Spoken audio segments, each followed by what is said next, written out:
From a decade-long production nightmare to borrowed footage from classic war films, recycled barracks that hosted multiple movie shoots, and a historical myth, the film perpetuated for years, this HBO war drama hides bizarre secrets behind its inspiring story of America's first black fighter pilots. Fact 1. 10-year journey from script to screen. Getting the Tuskegee Airmen made wasn't just difficult. It was a decade-long marathon that tested everyone's patience and persistence. Captain Robert W. Williams, a real Tuskegee Airman from Ottumwa, Iowa, who flew with the 332nd Fighter Group during World War II, had written a manuscript about his experiences years before anyone in Hollywood showed interest. He teamed up with screenwriter T.S. Cook to turn his story into a screenplay, originally hoping to make it a theatrical feature film. In 1985, Williams finally found a potential champion when he connected with Frank Price, who owned Price Productions. This partnership gave the project some momentum after years of going nowhere, but securing actual financing proved to be an entirely different challenge. The wheels of Hollywood turned slowly, especially for stories about African-American heroes that major studios weren't convinced audiences wanted to see.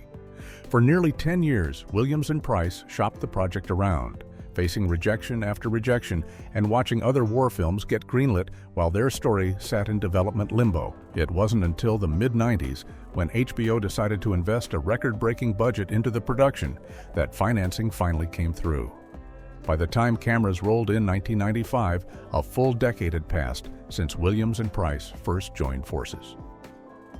Williams stayed committed to the project throughout this entire journey, eventually serving as co-executive producer alongside Price as executive producer. The long wait meant that many of the actual Tuskegee Airmen Williams had served with that were aging or passing away, making the film's completion even more urgent and meaningful when it finally happened. Fact 2. Record-breaking HBO budget for a TV movie. HBO didn't just invest in the Tuskegee Airmen, they broke their own bank account doing it. The network poured $8.5 million into this production, which was the largest investment HBO had ever made in a telefilm project up to that point in 1995. To put that number in perspective, most made-for-TV movies at the time operated on budgets of just $2 to $4 million, so HBO was spending more than double what was typical for a television production. This massive budget wasn't just about throwing money around. HBO was genuinely committed to historical accuracy and wanted to create something that felt cinematic rather than cheap or rushed. The money went toward hiring a stellar ensemble cast that included Lawrence Fishburne, fresh off his Oscar nomination for What's Love Got to Do With It, along with Cuba Gooding Jr., John Lithgow, and Andre Braugher. A significant chunk of the budget also covered the period aircraft needed for aerial sequences, including authentic North American T-6 Texans and North American P-51 Mustangs, with a few real P-51s painted in the distinctive red tail colors that gave the Tuskegee Airmen their famous nickname. Location shooting across multiple states, including Arkansas, Oklahoma, Georgia, and California, added substantial costs, as did the period costumes, props, and set design needed to recreate 1940s military bases and aircraft facilities. HBO's unprecedented financial commitment signaled that they believed this story deserved first-class treatment rather than the budget shortcuts that typically plagued TV movies. The gamble paid off when the film became a critical success and earned multiple Emmy nominations. Fact 3. Real Tuskegee Airmen Co. wrote the script. This wasn't just another Hollywood interpretation of history written by people who'd only read about it in books. One of the key creative forces behind the Tuskegee Airmen actually lived the story firsthand. Captain Robert W. Williams, who hailed from Ottumwa, Iowa, was a real wartime pilot who served with the U.S. Army Air Corps' 332nd Fighter Group, the all-African American combat unit that trained at Moton Field in Tuskegee, Alabama. Williams had experienced the racism, the grueling training, the dangerous combat missions, and the eventual hard-won respect that the Tuskegee Airmen earned during World War II. Years after the war ended, Williams wrote a manuscript about his experiences and those of his fellow black pilots, determined to preserve their story before it faded from public memory. He collaborated with screenwriter T.S. Cook to transform his manuscript into a workable screenplay that combined factual events with some fictionalized elements to create a dramatically compelling narrative. When the project finally secured financing after a decade in development, Williams didn't just step aside and let others take over. He stayed deeply involved as co-executive producer throughout the entire production process. His presence on set and his input during filming helped ensure that the details felt authentic, from the way pilots talked to each other to the specific indignities and obstacles they faced from racist officers and politicians. Most of the lead characters in the film are fictional composites rather than specific historical figures, representing the various types of men Williams had served alongside during the war. His dual role as both source material and creative producer gave the film a level of authenticity that purely fictionalized accounts simply couldn't match. Fact 4. Barracks shared with another war film. The military barracks where the Tuskegee Airmen trained in the movie had already served as a Hollywood set for another World War II story just 7 years earlier. Fort Chaffee, located right outside Fort Smith, Arkansas, provided the primary filming location for the Tuskegee Airmen, with its historic barracks and training facilities offering the perfect period-appropriate backdrop. These same barracks had been featured prominently in Biloxi Blues, the 1988 film directed by Mike Nichols and starring Matthew Broderick, which was based on Neil Simon's semi-autobiographical play about basic training. In that production, Fort Chaffee stood in for the actual training camp in Biloxi, Mississippi, where Simon had been stationed during the war. The barracks were built during World War II and had served as an actual military training facility, so they didn't require much modification to look authentic for either film. When the Tuskegee Airmen production team scouted locations, they specifically chose Fort Chaffee partly because of its successful use in Biloxi Blues. Studio executives and producers had been pleased with how well the location worked for that earlier war film. The Fort Smith Frisco Railroad Station also appeared in the Tuskegee Airmen, adding another local landmark to the production. Using the same barracks for two different World War II films meant that these Arkansas structures played host to stories about both white and black American soldiers, though the experiences depicted couldn't have been more different. While Biloxi Blues focused on the typical struggles of basic training with comedic elements, the Tuskegee Airmen dealt with the additional burden of systemic racism that black servicemen faced even while preparing to defend their country. Fact 5. Benjamin O. Davis Jr. made a cameo hidden in plain sight. During one of the film's most important ceremonial scenes was the real-life hero that Andre Braugher was portraying on screen. General Benjamin O. Davis Jr., the actual commander of the Tuskegee Airmen and a pioneering figure in military aviation, appears as an extra in the wing pinning ceremony scene where the pilots receive their flight wings after completing training. This wasn't widely publicized at the time of the film's release, and many viewers had no idea they were watching the genuine article standing among the actors. Davis was 79 years old when the film was shot in 1995, having lived through an extraordinary military career that began when he became one of the first black officers to solo an Army Air Corps aircraft in March 1942. He had commanded the 332nd Fighter Group during the war, flew combat missions in both World War II and Korea, and eventually became the first African-American general in the United States Air Force. By the time of filming, he held 4-star rank and had been promoted to full general in December 1998. Having the real Davis present on set, even in a small non-speaking role, added an extra layer of authenticity and emotional weight to the production. The younger actors playing the Tuskegee pilots could see living history right in front of them, and Davis's presence served as a powerful reminder that these weren't just fictional characters. They represented real men who had faced genuine dangers and prejudices. Andre Braugher received widespread praise for his portrayal of Davis, and many historians noted that he captured the commander's dignified bearing and quiet strength remarkably well. Fact 6. Makey Pfeiffer recites Billie Holiday's haunting song. One of the film's most emotionally powerful moments doesn't involve aerial combat or confrontations with racist officers. It's a quiet scene in the barracks where Mekhi Phifer's character, Louis Johns, recites the haunting words of Strange Fruit to his fellow recruits. This wasn't just any song, it was Billie Holiday's devastating 1939 recording about lynching in the American South, originally written as a poem by Abel Meeropol, a Jewish teacher from the Bronx who wrote under the pen name Lewis Allen. Meeropol had been inspired to write the piece after witnessing the lynching of Thomas Shipp and Abram Smith in Marion, Indiana. And his words paint a horrific picture of black bodies hanging from southern trees like twisted fruit. When Billie Holiday first performed the song at Cafe Society in New York, audiences sat in stunned silence, and it became one of the most important protest songs in American history. In the context of the Tuskegee Airmen, having a character recite these words to his fellow black pilots serves as a stark reminder of what they're fighting against.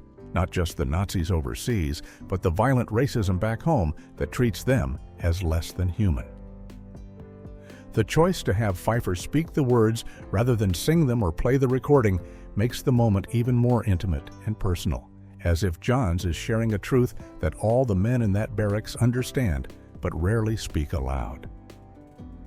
This scene grounds the film's story in the brutal reality of 1940s America, where black men could be asked to die for a country that lynched their brothers and fathers with impunity.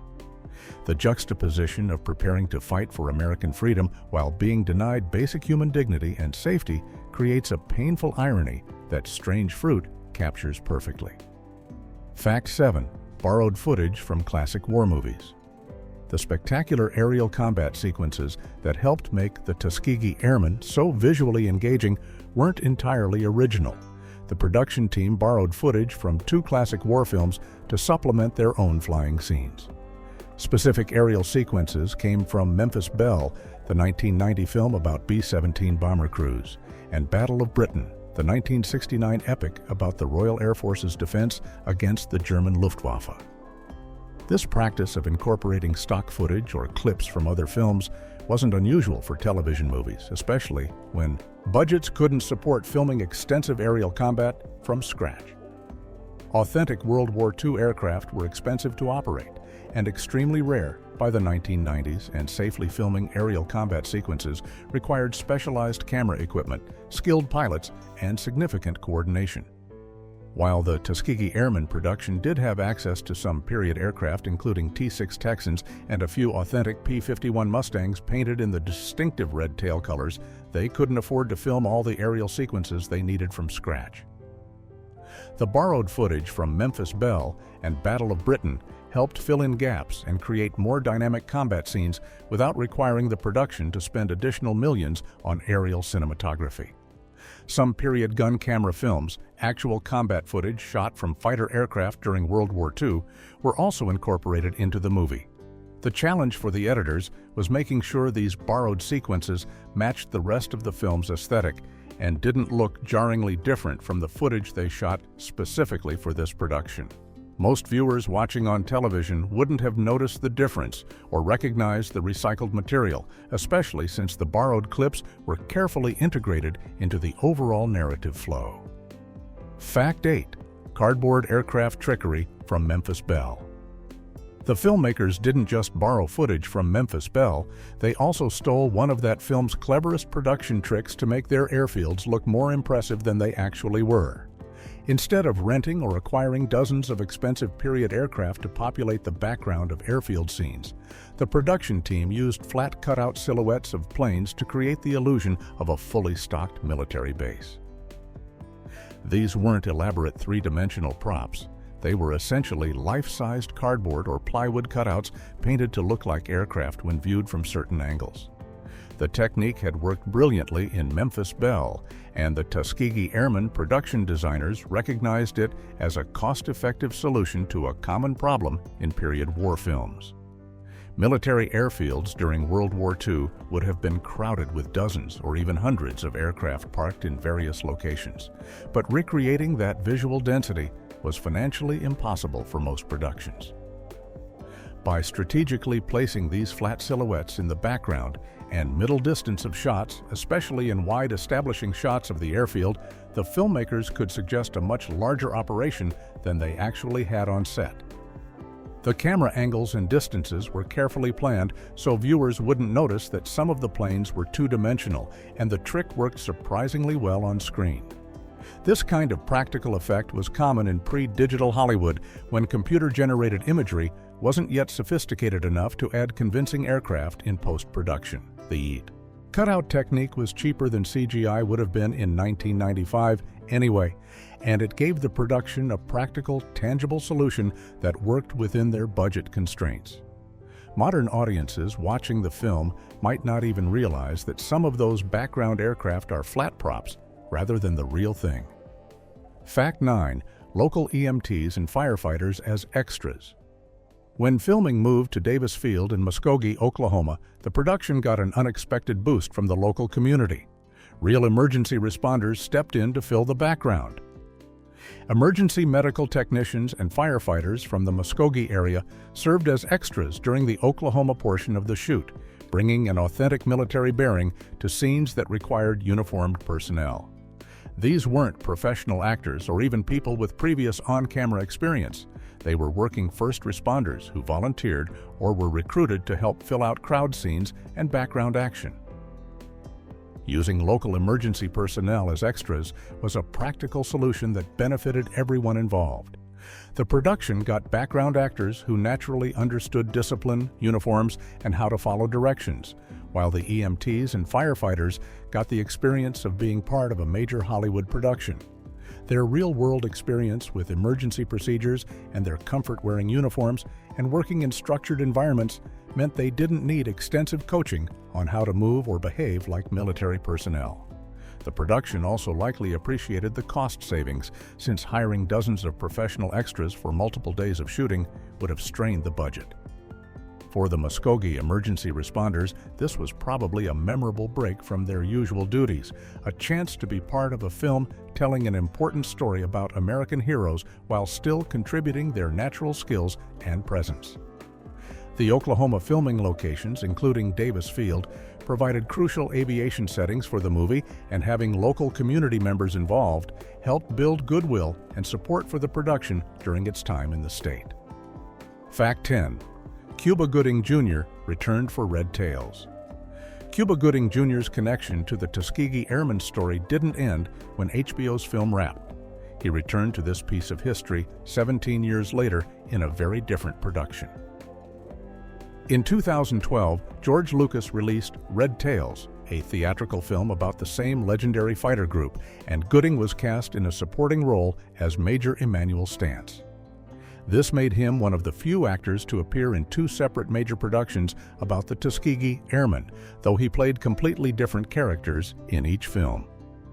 In the 1995 HBO movie, Gooding portrayed Lieutenant Billy A-Train Roberts, a brash young pilot who goes through training and eventually flies combat missions over Europe.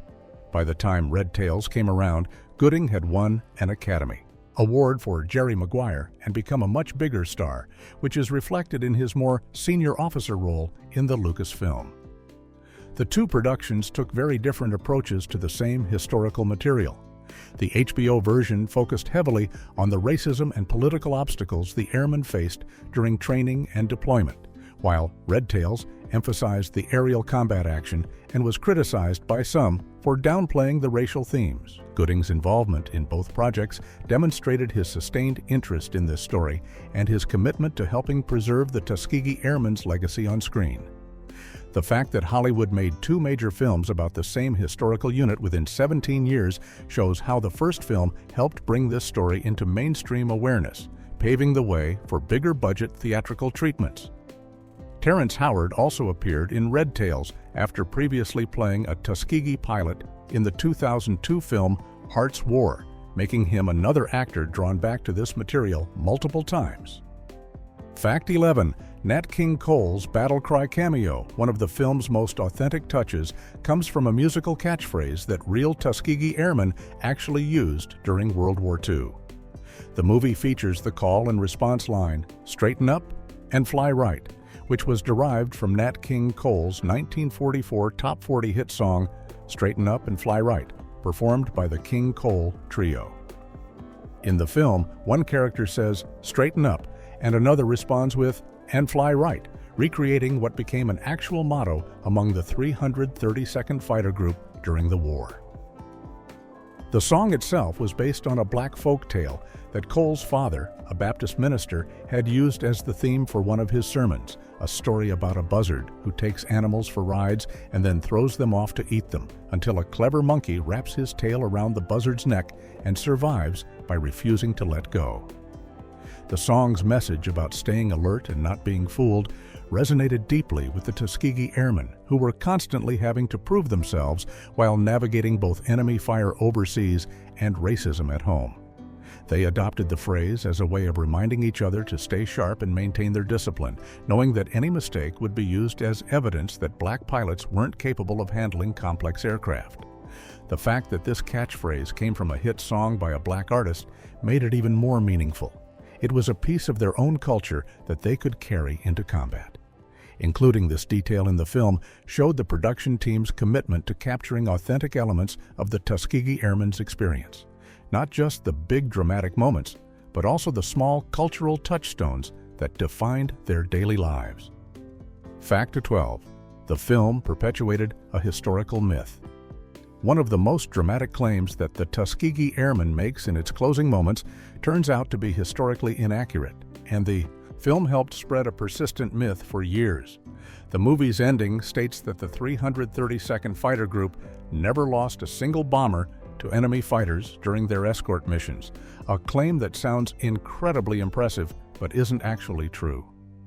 This belief had been repeated for decades, originating from a March 1945 article in the Chicago Defender newspaper titled 332nd Flies Its 200th Mission Without Loss, which cited information from the 15th Air Force. The statement went unchallenged for many years, partly because mission reports were classified after the war, and also because people didn't want to diminish the Tuskegee Airmen's genuinely impressive accomplishments. However, in 2004, historian William Holton began researching wartime action reports, and subsequent investigation by Air Force historian Daniel Hallman at the Air Force Historical Research Agency proved definitively that bombers under Tuskegee Airmen escort were indeed shot down by enemy aircraft. Hallman's research, published in the Alabama Review and later as an e-book, documented at least 25 to 27 bombers that were lost to enemy fire while being escorted by the 332nd, including 15 B-17s shot down in a single savage battle on July 18, 1944. The Tuskegee Airmen's actual record was still remarkable. They lost bombers on only 7 of their 179 escort missions, which was better than most other fighter groups. But the never lost a bomber claim was demonstrably false. By including this myth in the film's conclusion, the Tuskegee Airmen helped perpetuate the misconception for another generation of viewers. Fact 13. Arkansas actress worked behind the scenes. While the film featured a star-studded cast of nationally known actors, at least one local Arkansas talent played an important behind-the-scenes role during production. Natalie Cannerday, an actress from Arkansas who would later become known for her work in independent films, served as production secretary on the Tuskegee Airmen when filming took place around Fort Smith and Fort Chaffee in Sebastian County. This was before Cannerday gained recognition for her memorable roles in films like Sling Blade and One False Move, so she was working in production capacities to stay involved in the film industry. The production secretary position involved coordinating schedules, managing paperwork, facilitating communication between different departments, and handling countless logistical details that keep a film shoot running smoothly. Having someone familiar with the local area and community helped the production navigate Arkansas locations and probably assisted with coordinating the use of Fort Chaffee's facilities and connecting with local extras and crew members. The Tuskegee Airmen shoot represented a significant production coming to Arkansas, bringing Hollywood money and attention to the Fort Smith region. Cannerday's involvement showed how film productions create opportunities for local film workers and sometimes launch careers that later flourish in other projects. Arkansas had previously hosted other major productions, including A Soldier's Story in 1984 and Biloxi Blues in 1987, both of which also used Fort Chaffee as a location, so there was some established infrastructure for supporting film work in the area. The Fort Smith Chamber of Commerce received production credits for their assistance, indicating the level of community support that helped make the Arkansas filming possible. Fact 14. 3 Emmy wins. Despite acting snubs, the 1996 Emmy Awards brought both triumph and disappointment for the Tuskegee Airmen and its cast. The film took home 3 Emmy Awards in technical categories. Outstanding casting for a miniseries or special went to casting director Robbie Reed. Outstanding editing for a miniseries or special went to editor David Beatty, and outstanding sound editing for a miniseries or special recognized the work of the sound team. These wins acknowledge the behind-the-scenes craftsmanship that made the film work so well, from assembling the perfect ensemble cast to creating dynamic combat sequences through editing to building an immersive audio environment. However, the 2 actors who received the most critical praise for their performances both went home empty-handed. Lawrence Fishburne was nominated for Outstanding Lead Actor in a miniseries or special for his portrayal of Hannibal Lee. And Andre Braugher received a nomination for Outstanding Supporting Actor in a miniseries or special for playing Benjamin O. Davis Jr., but neither won in their categories. Fishburne had also been nominated for a Golden Globe for Best Performance by an actor in a miniseries or motion picture made for television. And he did win the NAACP Image Award for Outstanding Actor in a television movie or miniseries. Braugher's portrayal of the real-life commander was widely praised as one of the film's strongest elements, capturing Davis's dignity and quiet strength. The technical Emmy wins were certainly deserved and important, but the acting losses felt like missed opportunities to recognize 2 powerful performances that anchored the entire film. The movie also earned Emmy nominations in several other categories and won the 1996 Peabody Award, demonstrating that it was being recognized for overall excellence even if the acting awards went to other productions that year. Fact 15. From cable TV to limited theatrical release. The Tuskegee Airmen didn't follow the typical path of a made-for-television movie that airs once and then disappears into the cable archives. Originally produced exclusively as an HBO telefilm with no plans for theatrical distribution, the movie proved so popular and well-received that it broke out of its television box. After the initial HBO broadcast on August 26, 1995, the film was repeated multiple times on the cable network, building an increasingly enthusiastic audience. The positive response and strong word of mouth led HBO and the producers to pursue a limited theatrical release in selected cinemas, giving audiences the chance to see this television production on the big screen, where its aerial combat sequences and sweeping cinematography could be fully appreciated. This theatrical run was modest compared to major studio releases, hitting only select theaters rather than getting a wide nationwide distribution, but it represented an unusual crossover for a TV movie. Most made-for-television films never make the jump to theaters because they're produced specifically for the smaller screen with television budgets and production values. But the Tuskegee Airmen had been given enough resources and care that it could hold its own in a theatrical environment. The film's success continued beyond these repeat airings and limited theatrical showings. In 2001, HBO released both VHS and DVD versions, making the film available for home purchase and rental. The DVD was released in an anamorphic widescreen format with a 1.78:1 aspect ratio that filled 16:9 television screens perfectly, showing that the production had been formatted with future home video releases in mind from the beginning.